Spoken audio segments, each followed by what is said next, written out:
Hey guys, it's Matt. One of my favorite pictures of all time, the Ocean City, New Jersey boardwalk, probably late 70s. In high school, I worked up there actually for a summer. I was a waiter and a busboy. I can picture right now, me and my cousins going in to the Moreland Theater to see, say, Moonraker, or the Strand Theater to see Star Wars in 1977. The point of me showing you this is just people being people before this thing that we call Notnilc got completely out of control. Let me just play a minute to a minute and a half of somebody discussing the new technology regarding VR headsets. How absurd and over the top it's getting in terms of the need for this endless technological advancement, which is all coming from something we can't see called Notnilc. The comparison of looking at this picture and listening to what's being said is either hysterically funny or in some way so disturbing you may break down and cry if you don't laugh at it. The real horrible thing is the people around us think this type of progression is normal. It's just the same old Notnilc two sentences. More strategies to move an individual away from the true spiritual path. It's the same damn thing every time. The world wasn't perfect when this picture was taken, but think of the tools and sick resources that this thing we call Notnilc has at its disposal today versus what it had when, say, this picture was taken. People were going to be with people and share and interact. There's not much the Notnilc could do about it. It had its petty distractions. It had its political scandals that it cooked up like Watergate, but it had nothing back then compared to what it had today. Listen to some of this commentary over top of this simple picture of people just being people before everybody had their head in their phone and talking about the next way they could jack in and become Johnny Mnemonic. Now, the idea for Apple's Vision Pro stemmed from the increasing interest and potential of augmented reality technology, with Facebook being rumored as early as 2013 to be putting all of their focus into virtual reality. And with this knowledge, Apple knew that they had to have skin in the game, because this wasn't just Facebook. Companies like Oculus, Microsoft, and HTC were already releasing their own VR headsets, creating a competitive landscape that Apple had to navigate. Because Tim Cook and Apple's leadership knew that eventually phones and laptops would reach a cap in their market potential, but virtual reality was a completely new possibility. An untapped, highly addictive industry with the potential to change the entire global economy and human history. Apple recognized the society-changing possibilities of blending the digital world seamlessly with the real world. So Apple knew that if they were going to keep people constantly wired into their own virtual reality, they would need to change this. They had to make the design a compact and lightweight headset with powerful processors, high-resolution displays, advanced sensors, and efficient battery systems. As though you weren't wearing anything at all, Apple was treading uncharted waters. No one had ever done anything like this before, and that's why reports suggest that Apple's engineers and designers spent years refining and perfecting the headset's features, focusing on comfort, usability, and immersive experiences for years. And this was just the start, because augmented reality also requires intuitive and seamless user interaction. So Apple faced the task of designing an interface that would allow users to effortlessly navigate the digital and physical worlds, also while maintaining a natural and immersive experience. So natural that you didn't even realize you had it on. And in addition, the Vision Pro also had to integrate seamlessly with its existing ecosystem of devices and services. As one of the key parts of the Vision Pro was that you could connect your photos and apply the iCloud system to your eyes, as though all the stuff that you do on your phone was now just your true reality, because this would allow you to do the unthinkable. Things like watching memories from 5 years ago as if you were there in the exact moment when it happened, along with being able to work wherever you are in the world, without even a computer. All your contacts, work documents, notes, videos, presentations, and music, all stored away in your eyes. Guys, I'm sorry. I have to interrupt this video with a message of synchronicity. I was trying to build a certain feel as to how this technology is so artificial. The Notnilc wave washes over the old society and culture that we knew. I have to take a 2-minute break here, and then I'm going to call Greg and force him to record something. I don't know if it's going to make this video, but you want to talk about synchronicities. I build a video slowly, so certain components are in place. Then I need to go do a little research. Opened up Google, and Oh no. The modern guys, I'll get back to this very serious mood presentation about the wave of technology. I'll return to that in just a moment. But this Greg tells me a story last night about how he had a friend that was, I don't know what I can say, that chose a different lifestyle. Even Southern Greg, no problem. He says as long as he never put it in anybody's face. He never constantly was talking about it, just was a friend. And he and another guy and two guys went to this club in Charlotte. Now, he played a trick on Greg. He assured Greg that it was a regular club. Sure, there was a lot of people of his choice and lifestyle that go, but at all different types. Well, you know what kind of club it was. He was playing a trick on Greg. Well, in Charlotte, there's a lot of other places to go. But Greg went in there and he said, something's not quite right about this. And then he tells me this whole story. There were like 10,000 guys on the dance floor voguing. They kept, remember that? He's like, remember that thing, Matt, called voguing? Strike a pose. They're like putting their hand. He's telling me this whole big story about voguing. And then the first thing I open up this morning, celebrating Willie Ninja, the king of the Vogue. Greg he's got to record something for us. I hope to slap it on the back of this video, but if not, I'll force him. He'll tell the part of the story. I'll do it in the future. This is unbelievable. Okay, guys, back to what we were speaking about. I just had to tell you about that. I was going to say Jeff Goldblum, that famous little speech or soliloquy part of Jurassic Park, where he says, your scientists were so preoccupied if they could, they didn't stop to think if they should. That was pretty horrible, but I tried to get the cadence right, and even that was horrible. But, okay, was he right? Was he right? Partially. Your scientists in creating or cloning the dinosaurs and growing them from eggs were so preoccupied if they could, they didn't stop to think if they should. Well, that is accurate, but we see it, we go much farther than that. What is the force driving them to not even think for a second about if they should?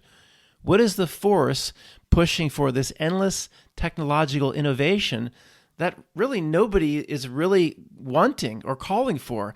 Now, something like VR headset, of course, that will be appealing. But in terms of most of the technology that's being laid down, it's really at the point where it's beyond anything anybody ever wants. No one's asking for it. It just keeps coming and coming. And of course, when they deliver the perfect interactive experience with a VR headset or a surround movie, people will, of course, flock to that. So this might be a bad example.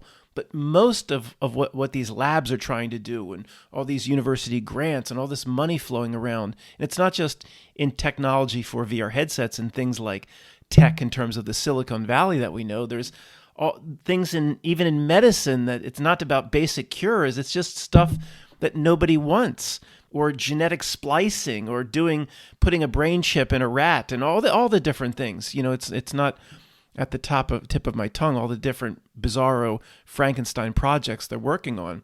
I need to do that sometime. Just do a video listing out as many Frankenstein projects that they're working on in 1 hour, and that will just be 1% of everything they're working on that nobody asks for, that nobody wants.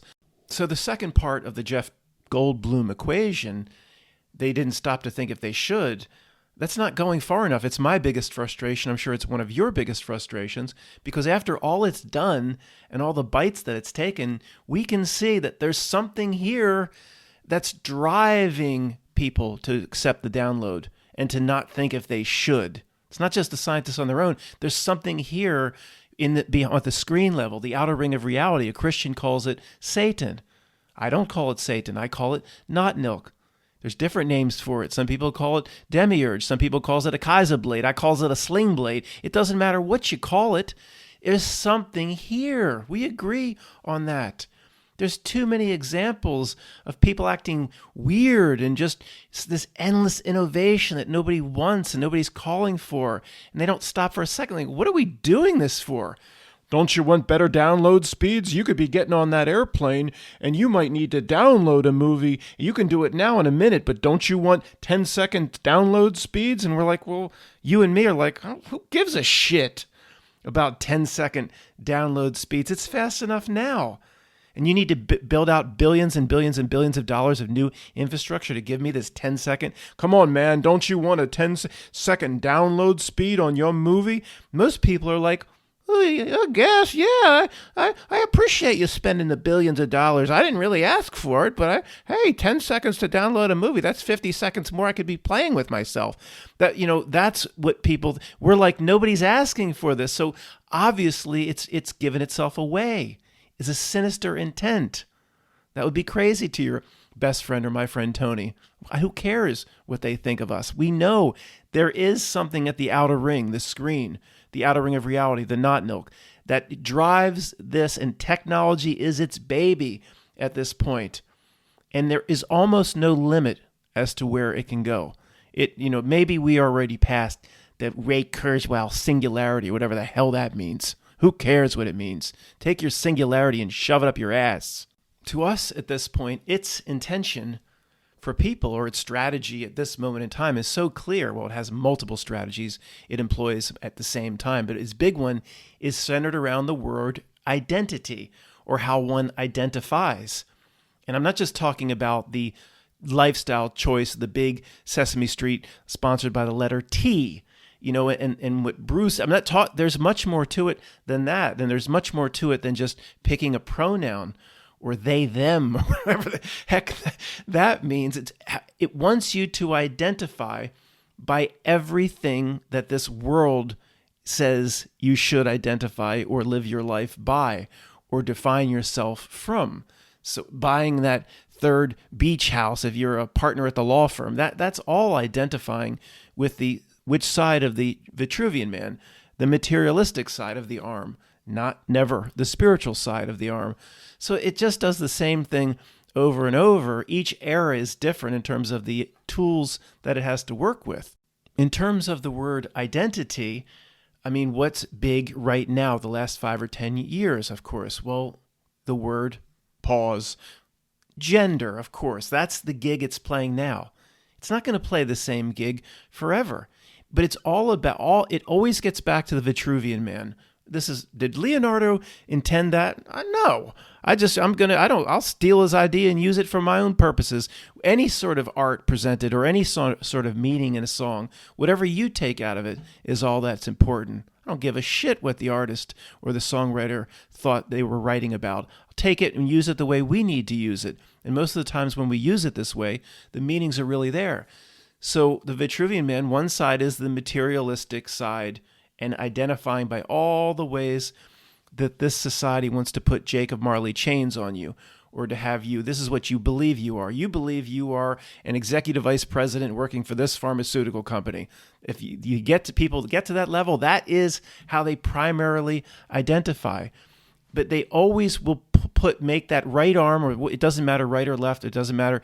That arm becomes stronger and stronger from a Notnilc perspective, identifying through the materialism. The other side, the other arm, is the spiritual arm. And not only that, does that side not get worked out, it's this like little tiny skin and bone arm with no bicep, no tricep. It's taught the Vitruvian Man to lean over to the shoulder of that arm and gnaw it off, to gnaw off the spiritual side. For most people, there's nothing pulling on the other side. There's no balance at all. And again, it's not just what we've been talking about. Look at the movie American Psycho. That's all about identity. He had nothing spiritually. It was all identifying by the type of Armani suit he had, or the quality of the business card, or what friends and connections, and what sort of tickets he could get into the front row. It's all about identifying in the most materialistic ways. And what's it called? American Psycho. It's a truth drop. American Psycho. The point of that movie, however it was made from the Notnilc, that created that backstory about the Hannibal Lecter type murder. It created that. That is not primarily what that movie is about, or in my opinion, the reason it's made. The American Psycho is the character in the first 45 minutes to hour of that movie that just identifies by useless horseshit, by the quality of the business card and who's associated with who. That is the American Psycho. for the popcorn crunchers, they had put that back end story on it about he started committing murder. His name was Bateman or something. He had committed murders in the movie. In the movie, it wasn't about that. You could sense, a real person can sense what's trying to be delivered here. And that first part, that's the American Psycho. And the first 45 minutes of the movie is why the movie is named American Psycho, where he has, remember those two prostitutes? He's looking at himself in the mirror to Phil Collins. That's the American Psycho, not any murders he commits. I don't think I've ever even seen the back 30 minutes of that movie. I turn it off after the first part. So back to what we were originally talking about, the endless technological advancements that nobody's asking for, that is about identity. And you don't have to be rich anymore and identify by the amount of golf course memberships you have, the number of Bentleys you drive, and the Hollywood movie stars you've dated.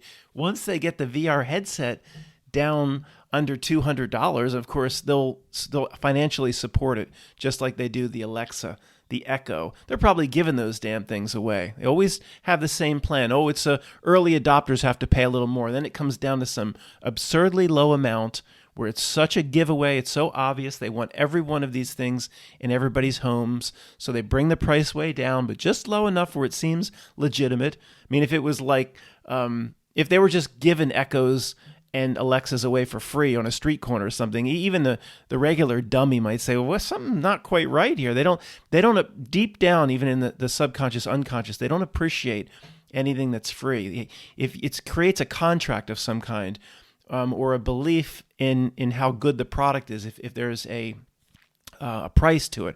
I remember being at a nonprofit that we called on when I was here in Delaware working for the insurance company in the early to mid 90s. I think the company was called Population Services International. I don't even know if they're still around. One of these Washington, D.C., they were called NGOs that get their billions of dollars from USAID.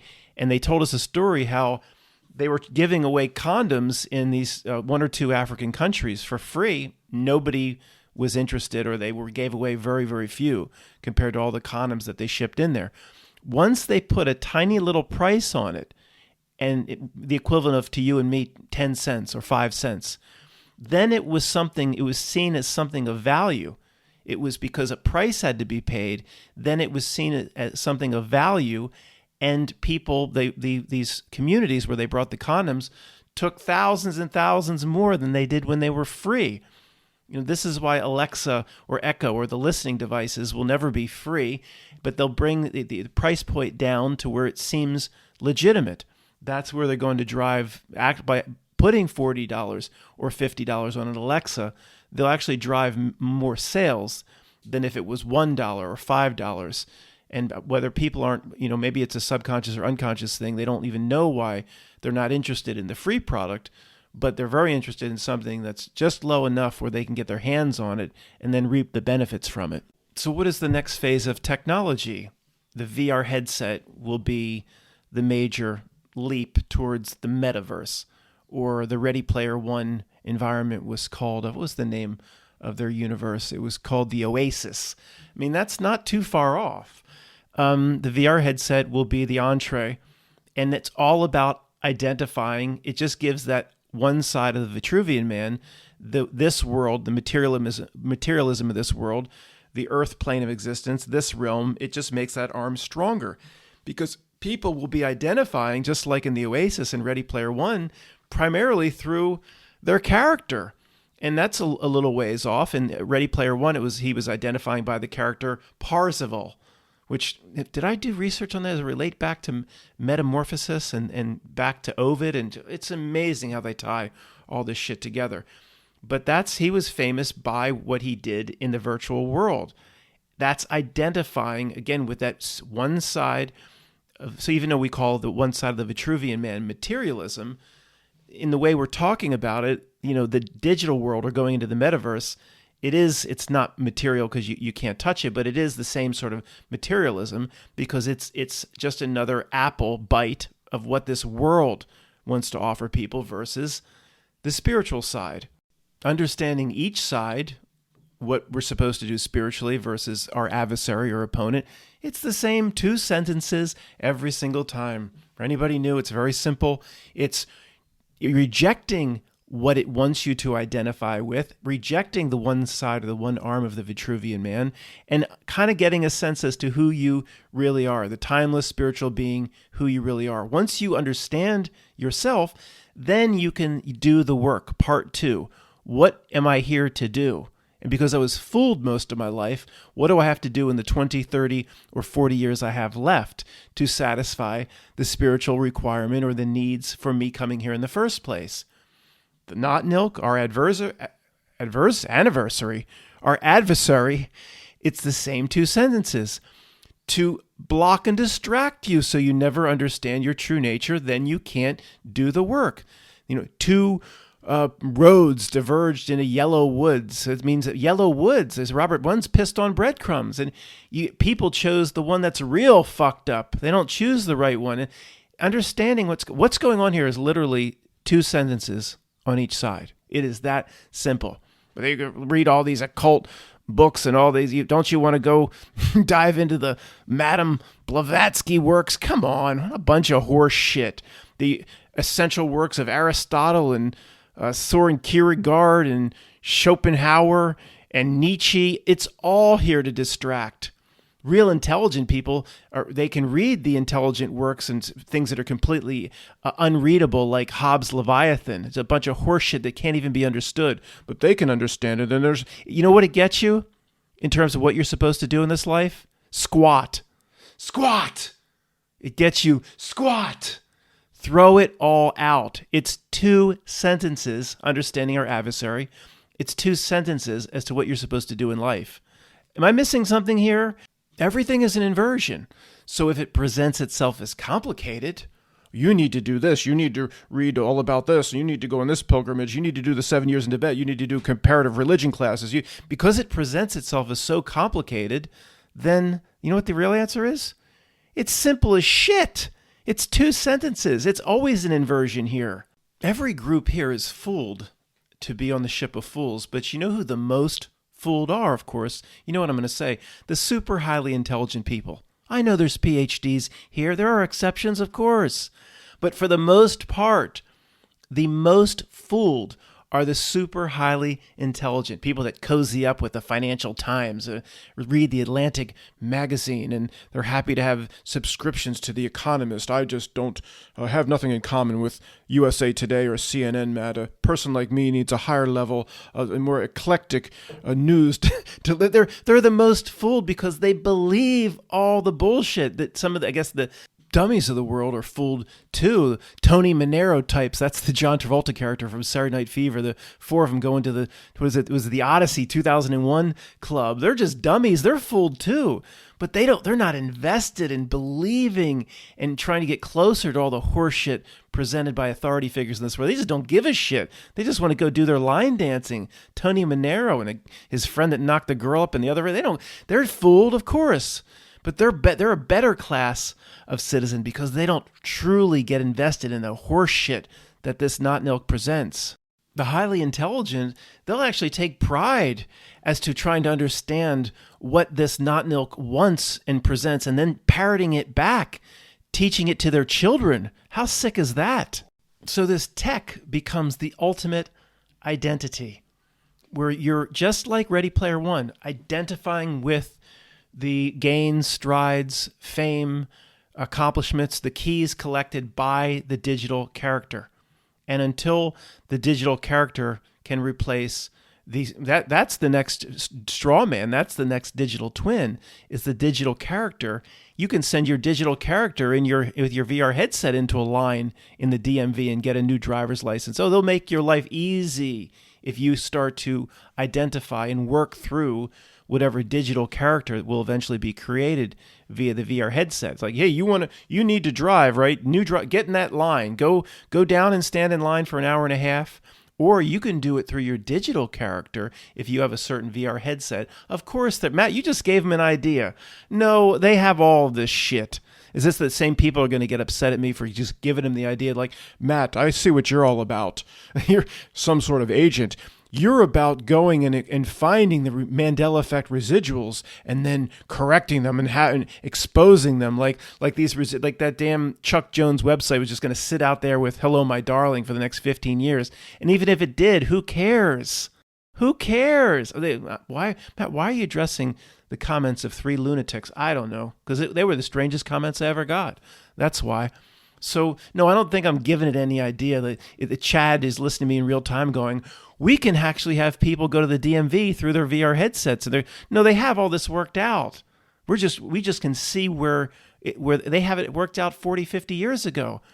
You can see how the presentation of the next big event, or Jennifer Lopez's The Second Act, in that where it shows the needle of the Chrysler Building or the Empire State Building, they knew that second act, which is there's many acts that go back through World War I and go back, but the second act, they knew that was coming prior to the first act, prior to the submission of the 7-Eleven job application, right there in Sade's Cherish the Day. They know what's coming, and they've become, with this tech, they've become incredibly adept at getting their predictions exactly right as to where they're going to move society. The only ones jumping off ship are you and me. The digital character that will develop eventually using the VR headsets, that somebody then will, what's the key word of this Sesame Street episode? Identify with the digital character. That'll make the rudimentary tools they had in the past, like straw man, look like nothing. It'll be like not the calculator to the abacus. It'll be the calculator and the supercomputer to like the beginning scenes of 2001: A Space Odyssey, banging rocks together on a bigger rock to add up the sum of how you're going to distribute the meat. That it'll make it seem like they'll ask people, or the people will bow down to it. Of course, they'll bow down to it. They'll identify. That's the word of the day here, through their digital selves, through the VR headsets. And they'll make, if you want to avoid the VR headset for as long as we'll be alive, people of my generation, you'll be able to do it manually. This is just the way they do business. You can go stand in that sweaty line. They'll break the air conditioning on purpose. You can be in the DMV and they'll run it up to 110 degrees. And everyone's in there like, oh, open a window. And there'll be like one worker just having a coffee break and roll. You can go, they'll always have a way for you to do it manually, at least while I'm alive. It's just, they just, the way they do business. They'll want it. They'll give you manual options because they'll want people to see how horrible the manual options are and the paperwork options are versus, you can do it right through your digital headset. You can renew your driver's license. And for those that have the new Apple headset, it comes right in the mail, or you don't even need to carry the card anymore. Just carry your Google Glass, your digital headset, and you can show the officer, if you ever pulled over, your driver's license right through your digital library that will always be with you.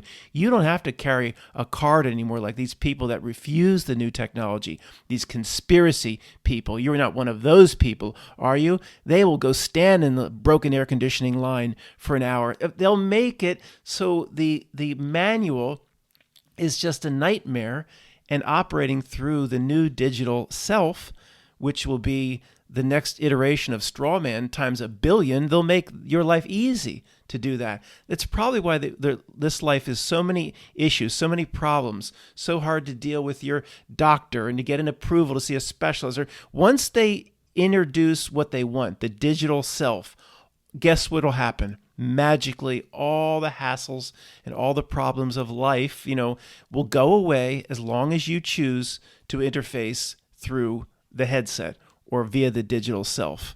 The main difference between us and those on the ship of fools is we see the sinister nature to all this. Where, my friend Tony, it's just where a modern society evolves into, naturally, Matt. People just always want to be able to invent the next mousetrap. But you have to, if you just dig into it and use a bit of common sense, there has to be something sinister behind it. Look at all the innovations look at the AI, for example. You have your large language models over here, and all these companies are kind of coming up with a similar thing. I know ChatGPT, the Chad is in the lead right now, but there are other models. It's not just that. There's the Bard. Oh, just what a coincidence. It's all coming at the same time. Then over here, via the graphics, or the characters or the animation, or to replace the artist, the Stable Diffusion, the Mid Journey, the DALL-E. Oh, just separate companies working on it. All happen to come at the same time. Now here, guess what? You think Apple's going to be the only one with the headset? What a coincidence that you from phones, the Android or whatever, is very similar to the iPhone. There's not huge differences. You think Apple's going to be the only one with the headset? It always happens this way. It always hits at the same time, which means it's coming from the same place. It's coming from what we call generally Notnilc. We'll never understand it. We shouldn't try to understand it other than the basic strategy of what it wants to do to us. Matt Wolf channel, I watch that channel for the AI updates. Every week he's like, AI breakthroughs, AI, every week. Yeah, sure, that can happen in the real world. Well, he went to some convention where it was more about the hardware, more about the headsets, and using, putting gloves on, and you could feel that you were picking up a brick or whatever, but you could feel even the brick in your hand because you had the gloves, but the brick it hasn't figured this out yet. The brick didn't have any weight, so that was weird. This convention was all about the hardware. And, what would I think? What do you think as we watch these videos? This is not what anybody like in the normal world would think. All these companies and booths, I don't know, hundreds and hundreds of booths. And the funding, now how many are going to eventually win? And they're all doing similar things. VR headsets, gloves, all that, whatever it may be. Now, where's all the money coming from? We know it's ultimately coming from what we call Notnilc. But, did the regular person ever stop to consider this? Like, where is the money, the millions and millions and millions of dollars that have to be put into this startup? The millions and millions of dollars, because 95%, we know this just from the dot-com boom, 95 to 98% will fail. Well, let me tell you how it's done from a Notnilc perspective. Many of you know this, so it'll be 1 minute or less.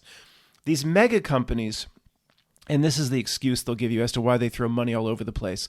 The mega companies like IBM, Intel, Microsoft, Cisco Systems, whatever it may be, Facebook, Matt, they know, this is the way, Tony would give the explanation. They know that the next innovation will come from a small startup, and they know just one of those startups is going to come up with the next big idea. So they'll throw hundreds of millions of dollars, well, cumulatively hundreds of billions of dollars across hundreds and hundreds of these little startups. And Matt, they know only one or two of all the money they're going to share at Intel. Oh, they know 98% or more will go out of business. But Matt, remember the story of what happened with Palm Pilot, Palm and 3Com. 3Com was a successful tech company in the mid to late 90s in Silicon Valley. Whatever, I forget the product, but then they threw their money all over the place. And one little company that they invested in called Palm created that. It was called the Palm Pilot. If you're over 40, you remember it had a little stylus, little pencil you could write. It was huge for 5 years, and then it was basically became nothing. It went away. But Palm as a stock and as a company that 3Com threw money at became worth 10 times more than 3Com. So they just have to hit on one winner, Matt. Well, the money, where did even IBM initially, and it all eventually comes from Notnilc, and it's unlimited amount of money. I'm convinced, if you knew anything about this stuff that's going on now, whatever aspect of the AI or the gloves where you can make it seem like you're picking something up, which is augmented reality. If it appears in front of you with your goggles, that's augmented reality. That the Pokemon Go was their first little test at augmented reality. It was a game. The game was made to be 1,000 times more popular than it would have been on its own merits, just to get as many people engaged in augmented reality as possible. This ridiculous Pokemon Go. Once they collected the information they needed to collect, and they constantly test, and they test again. What happened? It went away. I mean, okay, something's still out there, but it was so huge, the news and the videos about Pokemon Go, where a little character would pop up at your restaurant under the table, and you could go collect it up for so many digital coins. If it was so fun, then it would still be going big today. It just kind of went away. They collected the data they needed. They used people the way they needed to use people. And then they, whatever, they didn't need it anymore. It might exist, but whatever. If you forget, this was gigantic. The news about Pokemon Go, I don't know, 7, years ago, 8 years ago, maybe. I don't know. So I was going to say is if you knew anything about, this certain type of AI, the money would be there for you to get your team together, and they would throw 20, 30, 40 million dollars at you. They make it seem like to get this investment is so hard. And the movie The Social Network is ridiculous in this regard, where it shows Eduardo Saveron and Zucker, they going around trying to collect funding or investment, and most people aren't interested, and that's where he makes that weird sound with his mouth. That remember that? Was that he's annoying the people that could potentially give Facebook money. Did you just do a tick or a cluck or what is that? Something like that. He's like annoying the people. That's bullshit. They're dying to throw, because it's not even their money. It's coming from Notnilc. Most of it's coming from the big corporations. They will throw tens of millions for anybody that they think has a chance of moving their tech forward. It's not hard to get funding. That's bullshit. Look at the amount that at the Matt Wolf channel, the amount of people that have these booths. They know almost one company of all these booths is going to be successful, and it will not be money wasted, because that one company will move whatever Apple's ultimately trying to do forward. The money is there for anybody, just like it was in the dot-com era. We didn't know what was going on then. We can see clearly what's going on now. The dot-com era, I remember I was living out there. The insurance company moved me from Los Angeles to San Francisco in 1999. So I'm in the middle of this dot-com era and trying to, sell insurance, the most old-fashioned product of all time. But I saw what was happening around me. My cousin Mike and I went out to go to this place to have drinks, and this little dot-com had shut the whole bar down and rented it out. Whatever. They just threw $40,000-$50,000 at the bar restaurant. They said, keep everybody out except our employees. They just took it over. So that this money was flying around. I remember it just maybe a year or two before that, a 60 Minutes, Ed Bradley or one of these guys, and he interviewed one of these startup dot-coms, and that they were throwing hundreds of millions of dollars at all of them in the same way, knowing this Notnilc knew 98 or 99% would go out of business, but they just needed, it was an unlimited amount of money. And you think, where did all this money come from? We know now it's called Notnilc, and it only needed 1 or 2 or 3 winners to then take the technology that would come from small startups, and it would be fed back into Intel, Microsoft, Google. And they don't care about the losses. And the guy that was he didn't know what was going on. This little guy that had a team of 15 employees in this small Silicon Valley startup, they threw $20 million at him or whatever, or he's one of these little mini dot-com millionaires. And he said, what advice would you, Ed Bradley said to him, something along these lines. I forget if it was Morley Safier or Harry Reasoner, one of these guys. I'm old school. I used to watch 60 Minutes back in the 90s. Haven't seen it since. What would you recommend a young person do to get started? And the guy just looked into the camera and smiled, and he just said, start a website. That's all he said. And I remember thinking, at that point, there was no website creation, point and click. You had to know the coding. You had to know the HTML. You couldn't just point and click. Microsoft Front Page was the first one that came out with that. And that was absolute rudimentary horseshit. To do any sort of website, you had to be a coder. You had to be what Mark Zuckerberg was as portrayed in the movie, The Social Network. So not everybody could do it. But he just create a website. Because he was basically saying, and we understand now, that if you create any sort of a website around a business idea, they're going to throw $50 million at you, knowing there's a 99 point whatever chance you're going to lose. Webvan tried to combine the delivery of groceries with the web. I guess you'd go out. It's defunct, of course, out of business, but I don't know how many tens of millions or hundreds of millions were thrown at this company. You'd go out to Webvan, and then you'd pick your groceries from the big supermarkets, I guess, in California. Safeway is probably still a big one. Vons is a big one. And then these trucks, they had a real fleet of trucks, would deliver the groceries. It was 99 point whatever about guys in trucks, but they positioned it as a .com, and it was brilliant because they got their hundreds of millions of dollars of .com investments. It was just guys in vans delivering cucumbers, but they were first and foremost, for some reason, seen as a .com. Well, they had a website, and that was like a big deal back then. It's simple today to put groceries on a website. It wasn't that easy back then. But then I don't know how the .com people that started it, they made their few $1 million or more if it ever went public, and then they all went out of business. And then Notnilc didn't care. They said, that's fine. They said, we learned something from Webvan we can use in terms of our ultimate goal and strategy, which is always the same 2 sentences, to move technology forward in a way where people further separate from their spiritual selves. It's the same damn sentence every time. Thanks for listening.